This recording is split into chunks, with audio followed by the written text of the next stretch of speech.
আজকে অরুণ জেটলিকে প্রশ্ন উঠেছে, তাই তো বিভিন্ন রাজনৈতিক দল তাকে প্রশ্ন করতে শুরু করেছে কিভাবে দিল্লি ডিএসএর সঙ্গে যুক্ত কেলেঙ্কারির সঙ্গে হয়েছেন, তার মুখোশ করা শুরু হয়েছে। স্বাভাবিকভাবেই বন্ধু আমরা বলতে চাই, আমরা আজকে সারা ভারত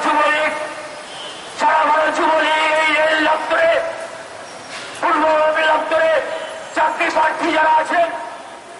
যারা পরীক্ষা দিয়েছেন, যারা প্রতারিত হলেন, তাদের পাশে দাঁড়িয়ে আমরা সেই আন্দোলনের থাকতে চাই। আমরা বলতে চাই, আমরা দেখেছি, আমরা জানি যে আন্দোলনের জন্য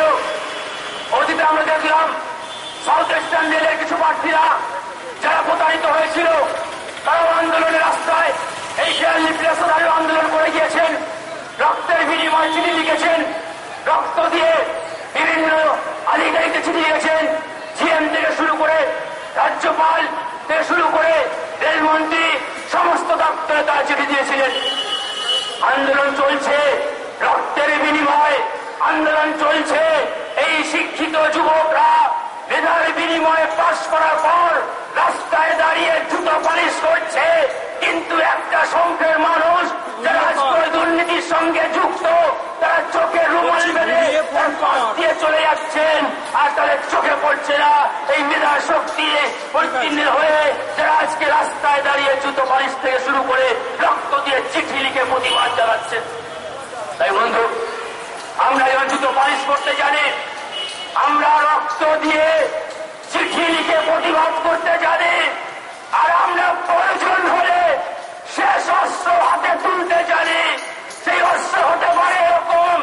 যে আমরা দিল্লিতে গিয়ে রেল দপ্তর অবরোধ করতে পারি, আমরা প্রয়োজন হলে সেখানে আত্মহত্যার মতো রাস্তা বেছে নিতে পারি। বন্ধু, আমরা পারি নিজের গায়ে কিছু ঢেলে আগুন জ্বালিয়ে দিতে, কারণ আমরা আজকে যে মানসিক নির্যাতনের শিকার হয়েছি, যে মানসিক অবসাদে ভোগা হচ্ছে, তাদের পাশে দাঁড়িয়ে আন্দোলন করতে চাই। তাই তো বলতে চাই আমরা দেখেছিলাম 2009 সালে